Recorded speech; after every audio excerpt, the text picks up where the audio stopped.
Study IQ IAS, अब तैयारी हुई अफोर्डेबल। नमस्कार दोस्तों, जैसा कि आप सबको पता है कि पीएम मोदी का एक बहुत इंपॉर्टेंट दौरा चल रहा है यूएस के अंदर।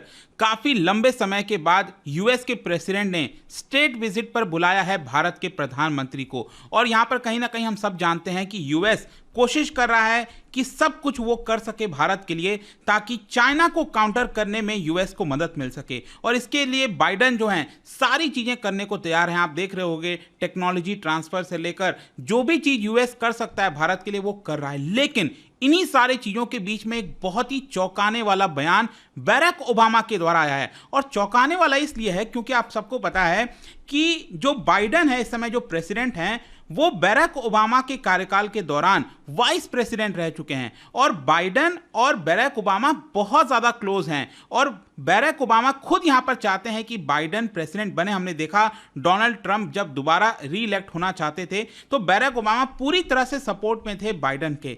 लेकिन यहां पर आप देखोगे CNN को एक इंटरव्यू दिया गया जिसकी वजह से कल रात से ही काफी ज्यादा खलबली मच गई है। जो पूरा दौरा है इसको लेकर आप देख सकते हो, यहां पर खबर आई है, Barack Obama talks of Muslim minorities in India as PM Modi meets Joe Biden. तो इसके बारे में मैं आपको डिटेल से बताऊंगा एग्जैक्टली है क्या। और साथ ही साथ मैं आपको यह भी बताऊंगा कि जब बैरक ओबामा प्रेसिडेंट थे तब वो भारत आए थे तो दिल्ली में IIT में उन्होंने क्या बयान दिया था, वो सारी चीजें मैं आपको बताऊंगा। चलिए आगे बढ़ते हैं। लेकिन उससे पहले ध्यान रखिएगा, आप में से जितने भी लोग 2024 की यूपीएससी प्रिपरेशन कर रहे हैं तो स्टडी IQ 3 लाइव बैच को लॉन्च किया है। प्योर इंग्लिश, प्योर हिंदी या फिर इंग्लिश बैच। इसमें से आपको प्रीलिम से लेकर इंटरव्यू तक की पूरी तैयारी कराई जाती है। सभी क्लासेस लाइव होते हैं। पर्सनल मेंटर ऑलरेडी जिन लोगों ने लिया है यहां पर कोर्स उनको अलॉट किया जा चुका है। टेस्ट सीरीज से लेकर मतलब आपको कुछ भी आपको लेने की आवश्यकता नहीं है, सिर्फ ये बैच लेना है। हमारे वेबसाइट ऐप पर जाकर या फिर कमेंट सेक्शन में इसका लिंक है, वहां पर जाइए, यूज करिए कोड अंकित लाइव ताकि आपको मैक्सिमम डिस्काउंट मिले। और 25 तारीख तक मैं आपको बता दूं, अगर आप कोई भी ऑप्शनल बैच लेते हैं उस पर भारी डिस्काउंट चल रहा है, वो भी आप अवेल कर सकते हैं। और इसके अलावा अगर आप MCQs अटेम्प्ट करना चाहते हैं तो मेरे इंस्टा पेज पर जाइए, वहां पर स्टोरीज में जितने भी MCQs हैं उसको आप अटेम्प्ट कर पाएंगे। चलिए शुरुआत करते हैं और सबसे पहले यह देखते हैं कि एग्जैक्टली हुआ क्या है। देखिए, former US president Barack Obama का कल यहां पर एक बयान आया है जिसके अंदर उन्होंने यह कहा कि अगर भारत के अंदर जो रिलीजियस और एथनिक माइनॉरिटीज है, स्पेशली मुस्लिम्स, अगर उनके राइट्स का ध्यान नहीं रखा गया तो इंडिया में पुल अपार्ट, मतलब इंडिया एक तरह से ब्रेक हो सकता है। मतलब एक ह्यूज स्टेटमेंट। शायद किसी ने सोचा नहीं था कि जब पीएम मोदी यूएस के अंदर है, एक बहुत हाई लेवल की मीटिंग चल रही है, तो इस तरह का बयान आपको देखने को मिलेगा। बेसिकली क्या है, CNN के अंदर आप में से कई लोगों को अगर पता हो तो यहां पर एमएन पॉट जो जर्नलिस्ट हैं वो कई सारे यहां पर इंटरव्यूज वगैरह लेती रहती हैं, तो उनका एक इंटरव्यू यहां पर बैरक ओबामा के साथ आया है। और आप देख भी पाओगे यहां पर उन्होंने ट्वीट भी किया इसको लेकर कि just sat down for an exclusive interview with President Barack Obama in Athens to discuss the future of democracy at home and abroad. I asked how the US should engage with autocrats. तो यहां पर basically क्या है कि जब कुछ question पूछा गया तब ओबामा ने यहां पर जो राइट्स ऑफ वल्नरेबल सेक्शंस हैं भारत के सोसाइटी में, और स्पेशली यहां पर उन्होंने एम्फसाइज किया कि जो बाइडन है जब वो मोदी से मिलेंगे तब यहां पर जो माइनॉरिटीज के राइट्स हैं उसको लेकर उनको चर्चा करनी चाहिए। तो चलो इसको थोड़ा सा डिटेल में समझते हैं। सबसे पहले तो ये देखते हैं कि जो एमएन पॉर हैं, जो जर्नलिस्ट हैं, उन्होंने बैरक ओबामा से क्या पूछा। बेसिकली उनका जो सवाल था वो था बाइडन की जो पॉलिसी है on defence of democracy across the world. अक्सर आप सुनते रहते होंगे कि बाइडन जो है वो डेमोक्रेसी की काफी बात करते हैं, और स्पेशली चाइना के कॉन्टेक्स्ट में। चाइना के अंदर हम सबको पता है डेमोक्रेसी नहीं है, तो उसको लेकर अक्सर वो सवाल उठाते रहते हैं। तो जो बाइडन की पॉलिसी रही है डिफेंस ऑफ डेमोक्रेसी की पूरे दुनिया में, उसको लेकर उन्होंने सवाल पूछा। और यहां पर उन्होंने ये बोला कि जो बाइडन है, हम सब जानते हैं कि कैसे उन्होंने अपनी पॉलिसी बनाई है डिफेंस ऑफ डेमोक्रेसी को लेकर, उनके पूरे एडमिनिस्ट्रेशन का ये सेंटर पीस है। साथ ही साथ उन्होंने ये भी कहा अपने क्वेश्चन के अंदर कि कैसे उन्होंने चाइना के जो प्रेसिडेंट हैं शी जिनपिंग, उनको डिक्टेटर बोला। फिर इसके साथ साथ उन्होंने मोदी को लेकर सवाल उठाया। जो अमन पॉल हैं, जो जर्नलिस्ट हैं, उन्होंने ओबामा से ये बोला कि देखिए हम सब जानते हैं कि जो प्राइम मिनिस्टर मोदी हैं, जो कि इस समय यूएस के अंदर हैं, बाइडेन से मुलाकात कर रहे हैं, वो एक तरह से ऑटोक्रेटिक कंसिडर किए जाते हैं, या फिर हम कहें कि इलिबरल डेमोक्रेट कंसिडर किए जाते हैं। मतलब ये जो शब्द का इस्तेमाल किया गया ना अगेन जर्नलिस्ट के द्वारा, वो basically prime minister Narendra Modi ji को ऑटोक्रेट कह रही हैं। तो जैसे कि उन्होंने ये कहा कि ऑटोक्रेट पीएम मोदी के जाने जाते हैं, तो इसकी वजह से जो प्रेसिडेंट हैं यूनाइटेड स्टेट्स के, जिनको पोटस कहा जाता है, president of the United states, तो इस समय वो बाइडेन हैं, कैसे उनको इस तरह के लीडर्स के साथ डील करना चाहिए, कैसे उनको यहां पर बोलना चाहिए डेमोक्रेसी को लेकर, राइट्स को लेकर। तो ये सवाल एमन पॉल ने ओबामा से पूछा। तो ओबामा का यहां पर जवाब क्या था? देखो, ओबामा ने सबसे पहले तो चाइना को लेकर बोला। पहले तो इन्होंने ये कहा कि देखिए जो प्रेसिडेंट होता है ना यूनाइटेड स्टेट्स का, उनको इस तरह के जो सवाल होते हैं ना, मतलब कि मान लो अगर भारत है तो यूएस भारत काफी ज्यादा इस समय करीब आ रखे हैं, तो ऑब्वियस सी बात है जो प्रेसिडेंट होगा कोई भी यूनाइटेड स्टेट्स का, वो डायरेक्टली तो सवाल उठाएगा नहीं भारत के प्रधानमंत्री पर, या फिर भारत के अंदर जो भी कुछ हो रहा है उसको लेकर सवाल नहीं उठाएगा। देखिए ये सब कुछ ओबामा ने अपने आंसर में कहा, वही मैं आपको बता रहा हूं। तो एक प्रकार से ओबामा का ये कहना था कि जब भी वो वर्ल्ड के लीडर से मिलते हैं और डेमोक्रेसी के ऊपर उनको अगर वो सवाल उठाना चाहते हैं, तो चाहे वो क्लोज डोर्स में, मतलब कि आपस में जब पर्सनल बातचीत होती है वहां पर वो सवाल उठा सकते हैं, पब्लिक में सवाल उठा सकते हैं, लेकिन डेफिनेटली उनको सवाल उठाना चाहिए। देखिए अब ओबामा ने यहां पर मोदी को लेकर सवाल उठाया। उन्होंने ये कहा कि जब बाइडेन मोदी से मुलाकात करेंगे, प्राइम मिनिस्टर मोदी से मुलाकात करेंगे, तब उनको जो मुस्लिम माइनॉरिटी है भारत के अंदर, जो हिंदू मेजॉरिटी देश है भारत, उसके अंदर जो मुस्लिम माइनॉरिटी हैं उनके प्रोटेक्शन को लेकर सवाल उठाना चाहिए बाइडेन को, ऐसा ओबामा ने कहा।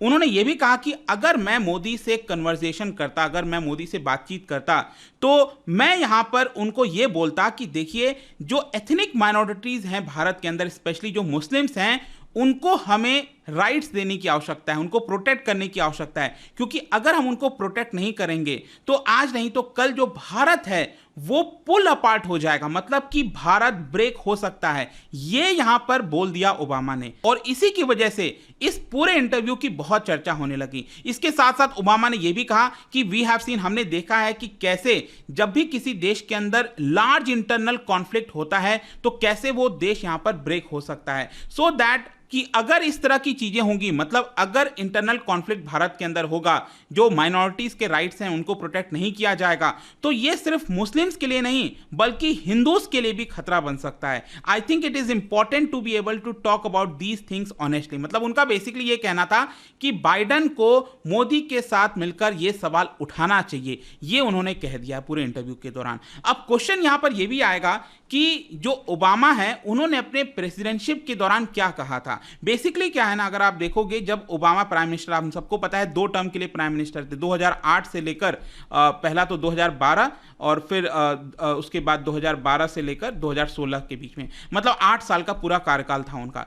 तो बेसिकली प्राइम मिनिस्टर मोदी, आपको पता है कि वो 2014 में चुनकर आए थे, तो सितंबर 2014 में और 2 बार 2016 में ओबामा ने होस्ट किया था पीएम मोदी को। और फिर इसके अलावा यहां पर पीएम मोदी ने ओबामा को बुलाया था 2015 में जनवरी में, आप सबको पता है जो रिपब्लिक डे होता है, चीफ गेस्ट के तौर पर ओबामा भारत आए थे। तो उस समय उन्होंने अपने दौरे में भी यहां पर कुछ सोशल हार्मनी की बात कही थी। बेसिकली उन्होंने यहां पर एक स्पीच डिलीवर किया था आईआईटी दिल्ली में 27 जनवरी 2015 में, और उस स्पीच में यहां पर ओबामा ने यह कहा था कि भारत का जो सक्सेस है इकोनॉमी में वो डिपेंड करेगा कि भारत कितना यूनिटी रखता है, मतलब भारत कितना इंटरनली मजबूत है, यूनिटी है आपस में, ऐसा उन्होंने कहा था कि उसके ऊपर डिपेंड करेगा कि भारत की इकोनॉमिक सक्सेस कैसी रहेगी। फिर इसके साथ साथ उन्होंने ये भी कहा था कि जो शांति हम पूरे दुनिया में चाहते हैं, it begins in human hearts, मतलब कि इंसान के दिलों से वो शुरुआत होती है। Nowhere is that more important than India, मतलब कि ये जो चीज वो कह रहे हैं वो भारत से ज्यादा कहीं और इंपॉर्टेंट नहीं है। फिर इसके साथ साथ उन्होंने ये भी बात कही थी 2015 में कि India will succeed so long as it is not splintered, मतलब कि भारत तब तक ग्रो करता रहेगा जब तक वो ब्रेक ना हो along the lines of religious faith, क्योंकि अगर रिलीजन के बेसिस पर भारत में कोई भी इंटरनल कॉन्फ्लिक्ट होता है तो भारत ब्रेक हो सकता है, तो भारत को एक नेशन रहने की आवश्यकता है। तो ये सारी चीजें सवाल अगर आप देखोगे ओबामा ने पहले भी उठाए थे, अपने प्रेसिडेंटशिप के दौरान भी उठाए थे, लेकिन अब यहां पर वापस से उन्होंने कुछ इसको लेकर बोला है। वैसे मैं आपको बता दूं कि ये जो स्टेटमेंट आया है ओबामा का, वो सिर्फ उनका ही नहीं, इसके अलावा अगर आप देखोगे तो जब से पीएम मोदी गए हैं यूएस के अंदर, तब से कई सारे जो ह्यूमन राइट्स एडवोकेट्स हो गए, कई सारे यूएस लॉ मेकर्स हो गए, आपको पता ही होगा 70 से ज्यादा जो यूएस लॉ मेकर्स हैं उन्होंने लेटर लिखा है बाइडन को और यह कहा है कि बाइडन का ये जो डिसीजन है कि सबसे ज्यादा यहां पर हाई ऑनर दिया जा रहा है पीएम मोदी को, ऐसा उनको नहीं देना चाहिए था, क्योंकि पीएम मोदी के ऊपर बहुत सारे जो ह्यूमन राइट्स के वॉयलेशंस के सवाल हैं वो यहां पर खड़े होते हैं। इसके अलावा मैं आपको यह भी बता दूं कि जो यूएस की कांग्रेस है, वहां की जो पार्लियामेंट है, उसमें 2 मुस्लिम वुमेन मेंबर्स हैं, इल्हान उमर और रशीदा तलैब। तो इन दोनों का यह कहना था कि जो पीएम मोदी का जो एड्रेस होगा कांग्रेस में, आप सबको पता है ज्वाइंट सेशन होने वाला है जिसमें पीएम मोदी एड्रेस करेंगे कांग्रेस के अंदर, तो उनको वो अटेंड नहीं करने वाले हैं, बॉयकॉट करने वाले हैं। बर्नी सैंडर्स आपको पता होगा, उन्होंने भी यहां पर सवाल उठा दिया। बर्नी सैंडर वही हैं जो 2020 में जब इलेक्शन हो रहा था, डोनाल्ड ट्रंप का कार्यकाल खत्म हुआ था, तो वो बेसिकली चैलेंज कर रहे थे एक तरह से जो बाइडन को, दोनों डेमोक्रेटिक पार्टी से ही बिलोंग करते हैं, तो एक तरह से बाइडन यहां पर खड़े होंगे डेमोक्रेटिक पार्टी से या फिर बर्नी सैंडर्स, दोनों के बीच में काफी ज्यादा यहां पर फाइट चल रहा था, लेकिन खैर बर्नी सैंडर्स को पीछे हटना पड़ा और जो बाइडन को आगे आना पड़ा सामने। तो जो बर्नी सैंडर्स हैं उन्होंने भी यहां पर सवाल उठाए हैं कि जिस तरह की मोदी की पॉलिसी रही है हिंदू नेशनलिज्म की, इसकी वजह से भारत के अंदर जो रिलीजियस माइनॉरिटीज हैं उनके लिए बहुत कम स्पेस बचा है। वैसे मैं आपको बता दूं कि जो बाइडन और मोदी की मुलाकात हुई है, तो उस समय जब बातचीत हो रहा था दोनों के बीच में यहां पर ओवल ऑफिस में, तो बहुत छोटा सा जिक्र यहां पर बाइडन ने किया था ह्यूमन राइट्स को लेकर। उन्होंने बेसिकली ये कहा था कि the president said he wanted the partnership to be grounded on democracy, human rights, freedom and rule of law. मतलब भारत और यूएस की जो पार्टनरशिप है वो डेमोक्रेसी, ह्यूमन राइट्स, फ्रीडम और रूल ऑफ लॉ के ऊपर बेस्ड होनी चाहिए। तो ये सारी जो चीजें हुई है ना कल से, उसकी वजह से यहां पर भारत में भी आप देखोगे जो अपोजिशन पार्टी है कांग्रेस, उन्होंने भी सवाल उठाने स्टार्ट कर दिए हैं कि बैराक ओबामा तो मोदी के काफी अच्छे दोस्त थे, उसके बावजूद भी बैराक ओबामा कैसे यहां पर भारत को लेकर सवाल उठा रहे हैं, क्या वो भी इंटरनेशनल कॉन्स्पिरेसी का हिस्सा हैं? ये सारी चीजें सवाल अब आपको भारत में भी देखने को मिलेंगी। कहने का ओवरऑल मतलब यह है कि ये जो इतना बड़ा विजिट हो रहा था यूएस के अंदर, उसमें ओबामा का ये जो बयान आया है ना कहीं एक बड़ा सेटबैक है यूएस और भारत के रिलेशंस को लेकर। देखना होगा कैसे चीजें टर्न आउट होती हैं यहां पर। और जाने से पहले एक इंटरेस्टिंग क्वेश्चन, क्योंकि हम माइनॉरिटीज की बात कर रहे हैं, आपको पता होगा special officer for linguistic minorities, ये एक पद है भारत के अंदर। इसी से रिलेटेड 2 स्टेटमेंट दिए गए हैं, आपको बताना है कौन सा स्टेटमेंट करेक्ट है। इसका राइट आंसर आप सबको पता है, मेरे इंस्टाग्राम पर तो मिलेगा ही, वहां पर अगर आप नहीं हो कोई बात नहीं, टेलीग्राम से ले सकते हैं इसका सही उत्तर। मैं कई सारे जो एमसीक्यूज हैं वो यहां पर स्टोरीज में डालता रहता हूं। बाकी अगर आपको पीडीएफ चाहिए तो टेलीग्राम पर आइए, अलग अलग सोशल मीडिया पर आप जुड़ पाओगे। और जैसा मैंने बताया था, यूपीएससी की अगर आप तैयारी कर रहे हो, कोई भी बैच लेना हो, just use the code Ankit live to get maximum discount. And I hope कि वीडियो आपको पसंद आया होगा। मिलता हूं आपसे next time, till then thank you very much, see you soon. Study IQ IAS, अब तैयारी हुई अफोर्डेबल।